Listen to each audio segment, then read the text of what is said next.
In 1982, a movie came out called Swamp Thing. It was based off of a comic strip called Swamp Thing, and it was then turned into this feature film. Again, Swamp Thing. Say hello to your boyfriend, baby. This film came out to little to no fanfare, but has come to grow a huge following, a massive cult following, and because of that, it is now out on Blu-ray. It has a ton of special features. For all you fans, you can check it out and you can love it. But I'm going to ask, why? Why would you do that? Why does anybody want to see Swamp Thing again? Shoo! Go! This is a classic movie that misses me entirely. I don't respond to the horrible, horrible makeup. I don't respond to the very cheesy story.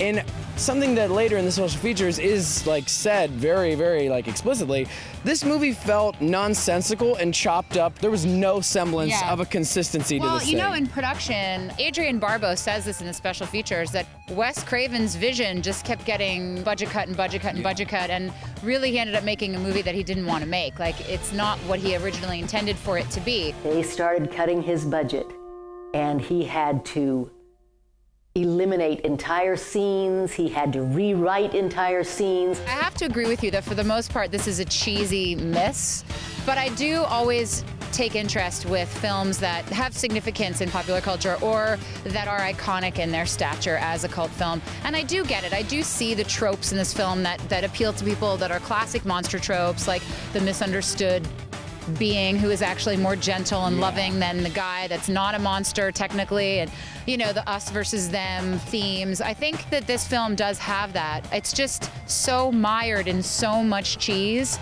that it's hard to wade through the cheese. The swamp is made of cheese. Who knew? It is a cheese. It is a field of infinite cheese. It's a field of cheese. Much beauty in the swamp, if you only look.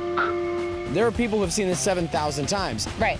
So that said, for those of you that are fans of Wes Craven or Swamp Thing, I do think this Blu-ray is worth checking out, if only for the special features. There's a ton of new stuff. Yeah. There's lots of interviews. It really does show you a lot more about production than maybe you knew, unless you're a really avid fan and then maybe you knew a lot. I did love the special features. Yeah. In particular, the interview with Adrian Barbeau, I thought was so good. Yeah. She was so candid, and I think it really spoke to me because she feels the same way I do about the movie. Yeah. She says she's never understood why people like the movie, and I respond to that. I came out of the screening saying, what am I going to do? I cannot promote this film. I agree with you. I mean, I think if you're not really a fan of this genre, then this movie isn't really going to do it for you, and it's probably not something you should pick up. But this is one of those Blu-rays that has a specific audience in mind, and I think for that specific audience, it's actually a good thing to pick up and look at. If you're a fan of Swamp Thing, then definitely this is worth checking out. If you're not, and you're not really interested in this kind of movie, or you're not really interested in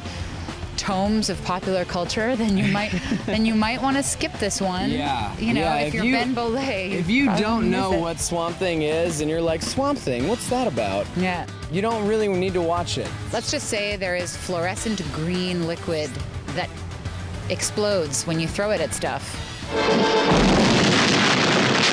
So Ben, what are you giving Swamp Thing on Blu-ray? I'm gonna give this a 4.5. Yeah, it's a 5 for me.